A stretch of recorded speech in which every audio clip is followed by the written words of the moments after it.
all of this is usually $40. I got it for $20. So if you don't know, every Saturday Dollar General does a 5 off 25. This Saturday they did a 10 off 40.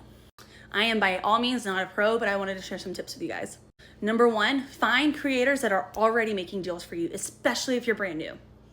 I've been around this game long enough to where I use their deals and implement what I need. So right now I'm not building a stockpile. In the future I will. So I would probably use their things and run with it. But right now I'm doing what we need in our household. For instance, we needed paper towels, needed toilet paper, needed deodorant, blah, blah, blah, blah, blah.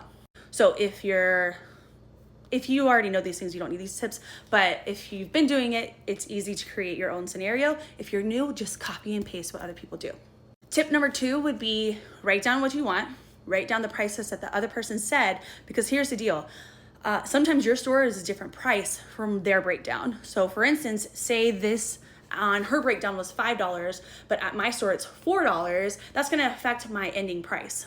Because when I say 5 off 25, you have to hit $25 before any other coupons come off and before tax. And so on the opposite end of that, if the breakdown said 5, but at my store it's 6, it's gonna help me because I might not need as many items to get up to that goal price. So what I do is as I put it in my cart, I verify the price of it, and then I put it in my calculator. And then when I get down to that last bit, $1, $2, whatever, I can either use a filler item or I get another item that is on sale. For instance, I was $1.25 from, no, I think it was just $1. I was $1 from hitting my 40 mark.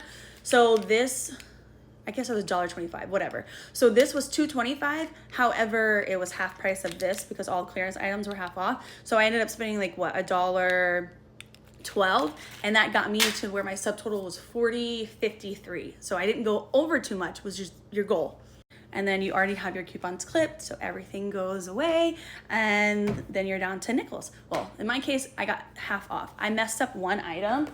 I didn't have this coupon clipped, so that kind of messed up what I had in mind, but all in all, it's a learning experience. So my other tip to new people is if you're brand new, if you really want to try this, you have to get in the stores and just start trying. Trial and error is what's gonna teach you how to not make that same mistake twice, or how to calculate things faster.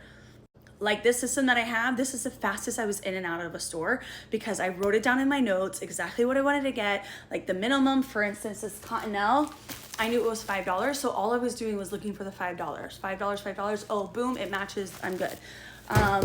Same thing with things like toothpaste. Typically it's a certain ounce. So I write that down so I know I'm looking for this specific ounce. So yeah, I hope that helps. If you have any questions, let me know. I love this stuff, and I will be getting back into this a ton because our money is tight and we're on a tight budget. So anybody else who's on a tight budget, if you're not couponing, where you at?